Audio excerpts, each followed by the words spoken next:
अस्सलाम वालेकुम स्टूडेंट्स। आज के लेक्चर में हम एक्सरसाइज नंबर 7.2 का क्वेश्चन नंबर 15 और 16 सॉल्व करेंगे। लेक्चर स्टार्ट करने से पहले मेरे चैनल को लाइक, सब्सक्राइब और शेयर ज़रूर कर दें। इसके अलावा अपने फ्रेंड्स एंड फैमिली के साथ मेरे चैनल को शेयर भी कर दें। तो स्टार्ट करते हैं। Question number 15 is prove that NC0 minus 1/2 NC1 plus 1/3 NC2 minus up to so on plus -1 power n over n plus 1 NCn equals to 1 over n plus 1। जिस तरह हमने क्वेश्चन नंबर 14 में किया था, यहाँ भी हम उसी तरह बायनोमियल थ्योरम की स्टेटमेंट लिख लेंगे। Binomial theorem is a plus b power n equals two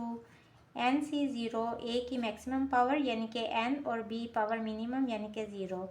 plus NC1 a power n minus 1 और b power 1 plus NC2 a power n minus 2 b square plus NC3 a power n minus 3 b cube plus up to so on plus last term कौन सी होगी NCn a की power minimum हो जाएगी यानी कि 0 और b की पावर मैक्सिमम यानी कि n हो जाएगी। अब इसको हमने ये बनाना है इस वाली फॉर्म में, तो हम लेट कर लेते हैं a को इक्वल्स टू 1 और b इक्वल्स टू -1। b को हम -1 क्यों रख रहे हैं? क्योंकि यहाँ देखें एक टर्म के साथ पॉजिटिव साइन है और अगली के साथ नेगेटिव साइन है, फिर पॉजिटिव साइन है, फिर नेगेटिव साइन है। तो अगर हम b की वैल्यू -1 लेंगे तो ये नेगेटिव साइंस आते जाएंगे एंड n की वैल्यू क्या लेंगे n प्लस 1। यहाँ पुट करेंगे तो क्या हो जाएगा, a है 1, b है -1 और पावर है n की जगह पे n plus 1 equals to n plus 1 C0। a है 1, इसकी पावर n की जगह पे n प्लस 1 और b है -1 और इसकी पावर 0 प्लस n की जगह पे n प्लस 1 C1। a है 1 और इसकी पावर n की जगह पे n प्लस 1 और ये वाला -1 साथ में एज इट इज़ आ जाएगा और b है इक्वल्स टू -1 और इसकी पावर है 1 प्लस n की जगह पे n प्लस 1 C2। a की जगह पे 1, n की जगह पे n plus 1 minus 2, n plus 1 minus 2 और b है -1 और इसका स्क्वायर, फिर n प्लस 1 C3 हो जाएगा। a है 1 और इसकी पावर n प्लस 1 माइनस 3 और b है -1 और इसकी पावर है cube plus up to so on plus last term क्या होगी, n की जगह पे n प्लस 1 और नीचे भी n प्लस 1। a है 1 और इसकी पावर 0 है और b है -1 और इसकी पावर n की जगह पे हो जाएगी n प्लस 1। अब 1 - 1 इक्वल्स टू 0 होते हैं और 0 की पावर कोई भी नंबर हो तो ये टर्म 0 ही हो जाएगी इक्वल्स टू, यहाँ देखें अभी नीचे जब कॉम्बिनेशन में 0 हो तो इस कॉम्बिनेशन का क्या आंसर आता है 1, क्योंकि ऊपर कोई भी नंबर हो जाए, ये मैं पहले आपको बता चुकी हूँ NC0 इक्वल्स टू 1 होता है। ऊपर n की जगह पे कोई भी नंबर ले लें तो इस कॉम्बिनेशन का आंसर 1 ही होगा। 1, ये भी 1 है, 1 की पावर कोई भी नंबर हो तो ये भी 1 आ जाएगा और -1 की पावर 0 है, ये भी 1 आ जाएगा। अब यहाँ -1 के ऊपर और नंबर इसकी पावर है तो ये नेगेटिव साइन बाहर आ जाएगा और पॉजिटिव साइन के साथ मिलके इसको नेगेटिव कर देगा और n प्लस 1 C1। जब नीचे कॉम्बिनेशन में 1 हो तो इस कॉम्बिनेशन का आंसर क्या होता है, जो ऊपर नंबर होता है वही इसका आंसर होता है। अगर आप 5C1 लें या 6C1 लें तो आंसर क्या होगा, जो ऊपर वाला नंबर है यानी कि 5, इस केस में 5। तो यहाँ क्या होगा, ऊपर जो नंबर है यानी कि n प्लस 1 माइनस के ऊपर स्क्वायर यानी कि इवन नंबर इसकी पावर है तो ये नेगेटिव साइन पॉजिटिव साइन में चेंज हो जाएगा और 1 के ऊपर कोई भी नंबर इसकी पावर हो तो ये 1 ही आ जाएगा और ये क्या रह जाएगा पीछे n प्लस 1 C2। माइनस के ऊपर और नंबर इसकी पावर है तो ये नेगेटिव साइन इस पॉजिटिव साइन के साथ मल्टीप्लाई होकर यहाँ नेगेटिव साइन आ जाएगा। 1 का क्यूब 1 हो जाएगा और 1 के ऊपर कोई भी नंबर इसकी पावर हो तो इसका आंसर भी 1 आ जाएगा। तो पीछे क्या बच जाएगा n plus 1 C3 plus up to so on plus, ये भी हम पढ़ चुके हैं कॉम्बिनेशन वाले चैप्टर में कि जब ऊपर और नीचे वैल्यू सेम हो NCn तो इसका क्या आंसर आएगा 1। अब ऊपर और नीचे n प्लस 1 है तो इस कॉम्बिनेशन का आंसर आएगा 1। 1 की पावर 0 ये भी 1 हो जाएगा। अब यहाँ -1 के ऊपर इसकी पावर है n प्लस 1 तो इसको 2 दफ़ा करके लिख लेंगे, बेस एक ही रहने देंगे और पावर्स को अलग अलग लिख लें। n एक के ऊपर लिख लें और एक के ऊपर 1 लिख लें। अगर इसको इकट्ठा करें तो ये -1 की पावर n प्लस 1 ही हो जाएगा। इसको एक्सपेंड कर लेंगे, 0 equals to 1 minus n plus 1, ये कॉम्बिनेशन हो जाएगा n plus 1 factorial over 2 factorial into n plus 1 minus 2 factorial minus n plus 1 factorial over 3 factorial और n plus 1 minus 3 factorial plus up to so on plus 1 और minus 1 की power n है और minus के ऊपर और नंबर इसकी power है, तो ये नेगेटिव साइन इस पॉजिटिव साइन के साथ मिलके यहाँ नेगेटिव साइन ही आ जाएगा। इसको सिंप्लीफाई कर लेंगे, ये हो जाएगा 1 माइनस n प्लस 1 प्लस, अब ऊपर n प्लस 1 फैक्टोरियल है और नीचे क्या है 2 फैक्टोरियल 2 ही होते हैं और प्लस 1 माइनस 2 इज़ माइनस 1। तो ऊपर इसको हम एक्सपेंड करेंगे कि माइनस 1 तक आ जाए, ये वाली टर्म आ जाए, तो n plus 1 into n minus 1 factorial. और इसी तरह इसको भी लिख लें 3 फैक्टोरियल 3 इंटू 2 इंटू 1 होते हैं और n plus 1 minus 3 is minus 2 साथ में फैक्टोरियल। तो ऊपर वाली टर्म को भी हम एक्सपेंड करेंगे कि n माइनस 2 फैक्टोरियल आ जाए, तो n plus 1 into n minus 1 into n minus 2 और साथ में factorial plus up to so on minus, और लास्ट टर्म क्या है माइनस 1 की पावर n। अब यहाँ ये टर्म इससे काट रही है, ये इससे काट रही है, तो ये हो जाएगा 1 minus n plus 1 plus n plus 1 n over 2 minus n plus 1 n minus 1 over 3 into 2 करके लिख लें plus up to so on minus 1 की पावर n। अब 1 को इसी साइड पे रहने दें और बाकी सारी टर्म्स इस साइड पे ले आएँ। माइनस n प्लस 1 इस साइड पे आके हो जाएगा पॉजिटिव n प्लस 1, ये वाली टर्म इस साइड पे आएगी तो माइनस साइन के साथ n प्लस 1 n ओवर 2, फिर ये वाली टर्म इस साइड पे आके पॉजिटिव साइन के साथ हो जाएगी n plus 1 n minus 1 over 3 into 2। इससे नेक्स्ट टर्म जब इस साइड पे आएगी तो नेगेटिव साइन के साथ हो जाएगी और ये वाली टर्म जब इस साइड पे आएगी तो पॉजिटिव साइन के साथ हो जाएगी plus minus 1 power n equals to, यहाँ क्या रह गया 1। अब अगर क्वेश्चन में देखें तो डिवाइडेड बाय n प्लस 1 भी है, तो हम क्या करेंगे dividing both sides by n plus 1 we have क्या हो जाएगा n plus 1 over n plus 1 minus n plus 1 into n over 2 plus n plus 1 into n minus 1 over 3 into 2 और साथ में क्या डिवाइड हो रहा है n प्लस 1, यहाँ भी n प्लस 1 साथ में डिवाइड हो रहा है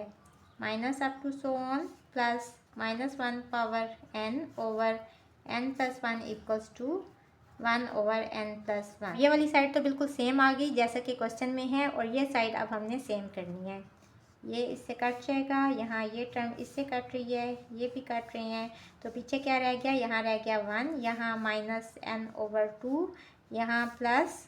n into n minus 1 over 3 into 2 minus up to so on plus minus 1 power n over n plus 1 equals to 1 over n plus 1। यहाँ मैंने क्वेश्चन लिख लिया है। अब मैं क्वेश्चन को देख के ये वाली साइड भी क्वेश्चन की तरह की बनाने की कोशिश करूँगी। अब हमें पता है कि अगर 1 हो तो इसको कॉम्बिनेशन की फॉर्म में अगर हम इस तरह से लिख लें NC0, तो हमें पता है जब कॉम्बिनेशन में नीचे 0 हो तो ऊपर जो मर्ज़ी वैल्यू हो इस कॉम्बिनेशन का आंसर होता है 1, तो हम इसकी जगह पे इस 1 की जगह पे NC0 लिख लेंगे क्वेश्चन से देख के। फिर माइनस साइन के साथ 1 ओवर 2 बाहर कॉमन ले लें, अंदर क्या आ जाएगा n, क्वेश्चन में 1 ओवर 3 कॉमन है तो यहाँ से 1 ओवर 3 बाहर ले लें, तो अंदर क्या टर्म रह जाएगी n into n minus 1 over 2 minus up to so on plus, question में देखें minus 1 power n over n plus 1 और ये कॉम्बिनेशन है तो यहाँ ये पूरी टर्म तो हमने ऐसे ही लिख लिया, तो यहाँ हम 1 लिख लेते हैं साथ में equals to 1 over n plus 1, ये हो जाएगा NC0 माइनस 1 ओवर 2। अब यहाँ n है, इसकी जगह पे क्वेश्चन में अगर देखें तो NC1 है, क्या हम इस n की जगह पे NC1 ये लिख सकते हैं? जी बिल्कुल लिख सकते हैं। कैसे? हमें पता है कि कॉम्बिनेशन में जब नीचे 1 हो तो ऊपर जो भी वैल्यू हो आंसर क्या आएगा, ऊपर वाली वैल्यू यानी कि n, तो इस n की जगह पे हम लिखेंगे NC1 इस तरह से करके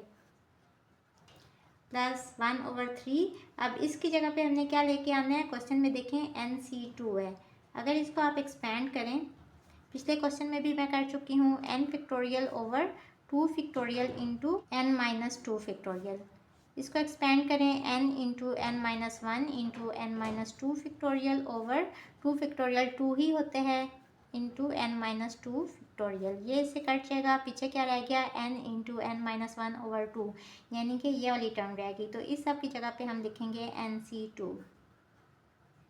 minus up to so on plus ये टर्म ऐसे ही लिख लें minus one power n over n plus one, और इस वन की जगह पे हम लिखेंगे NCN, क्योंकि हमें पता है कि कॉम्बिनेशन में जब ऊपर और नीचे वैल्यू सेम हो तो इस कॉम्बिनेशन का आंसर भी क्या आता है, 1 आता है। अगर आप यहाँ कोई भी नंबर ले लें, सपोज 10 ले लें, तो 10C10, इसका आंसर क्या होगा, 1 ही आएगा।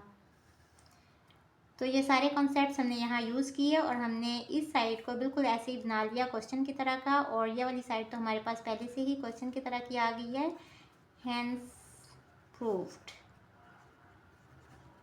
क्वेश्चन नंबर 16 में भी हमने इसको प्रूव करना है बिल्कुल उसी तरह से जिस तरह हमने क्वेश्चन नंबर 15 में किया है, using binomial theorem statement. Binomial theorem क्या है वो लिख लें यहाँ, a plus b power n equal होती है NC0 a power n b power 0 plus NC1 a power n minus one b power 1 plus NC2 a power n minus 2 b square plus up to so on plus NCn a power 0 b power n। अब हम इसको इससे compare करेंगे, मैं a की value क्या लूँ और b की वैल्यू क्या लूँ कि आंसर आ जाए 3/2, और ऊपर इसकी पावर है n, यहाँ भी n है, तो हम n को n के इक्वल ही ले लेंगे। Put n equals to n, अगर मैं लूँ a को 1 के equal and b equals to 1/2 और 1 प्लस 1/2 यानी a प्लस b, इन दोनों को ऐड करूँ तो आंसर क्या आएगा, 3/2। तो ये सब यहाँ पुट कर लेंगे, यहाँ आ जाएगा a की जगह पे 1, b की जगह पे 1/2 और पावर n की जगह पे n ही रहेगी, इक्वल्स टू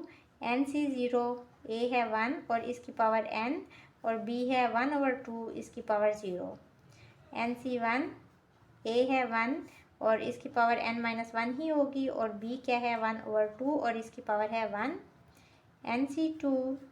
a है 1 और इसकी पावर n माइनस 2 और b है 1/2 और इसका square plus up to so on plus NCn a है 1 की पावर 0 और b है 1/2 इसकी पावर क्या हो जाएगी, n। अब इसको सिंप्लीफाई करें तो 1 प्लस 1/2 ये मैं यहाँ कर चुकी हूँ, ये इक्वल है 3/2 के, तो इसकी जगह पे लिखेंगे 3/2 और इसकी पावर है n इक्वल्स टू, इसको सिंप्लीफाई करेंगे 1 की पावर कोई भी नंबर हो तो इसका आंसर 1 ही आ जाता है, और कॉम्बिनेशन में जब नीचे 0 हो तो इसका आंसर भी 1 आ जाता है, और यहाँ भी इसकी पावर 0 है तो ये भी 1 आ जाएगा। ये पूरी टर्म 1 के इक्वल आ गई, प्लस अब इसमें देखें सेकेंड टर्म में NC1 एज इट इज़ है तो मैं इसको भी एज इट इज़ यहाँ लिख लूँगी, और 1 की पावर कोई भी नंबर हो तो इसका आंसर 1 ही आता है, साथ में क्या है 1/2, यहाँ भी क्या है 1/2, तो इसको हम एज इट इज़ यहाँ साथ लिख लेंगे। इसकी पावर है 1 तो 1 इसकी पावर हो या ना हो उससे फ़र्क नहीं पड़ता। इसी तरह NC2, अब यहाँ देखें नेक्स्ट टर्म में यहाँ NC2 लिखा हुआ है, हम इसको ओपन नहीं करेंगे, एज इट इज़ लिख लें NC2। 1 के ऊपर कोई भी नंबर इसकी पावर हो तो इसका आंसर 1 ही आ जाएगा, और 1 का स्क्वायर 1 होते हैं और नीचे 2 का स्क्वायर है, तो इसको 4 करके नहीं लिखेंगे क्योंकि क्वेश्चन में है 2 स्क्वायर, तो हम यहाँ इसको एज इट इज़ 1/2 स्क्वायर करके लिख लेंगे, plus up to so on plus 1 की पावर n 1 ही होता है ओवर 2 की पावर n, 2 पावर n साथ में आ जाएगा, और NCn एज इट इज़ साथ में लिख लें, और 1 की पावर 0 इक्वल होता है 1 के, तो ये सब इसकी इक्वल आ गया, यही हमने प्रूव करना था, hence it is proved. Hopefully students आपको आज के लेक्चर की समझ आ गई होगी। अगर आप मेरे चैनल पर नए हैं तो मेरी वीडियोस को लाइक करें, सब्सक्राइब करें, बेल आइकन को प्रेस कर दें। इसके साथ ही मुझे दें इजाज़त, अल्लाह हाफिज़।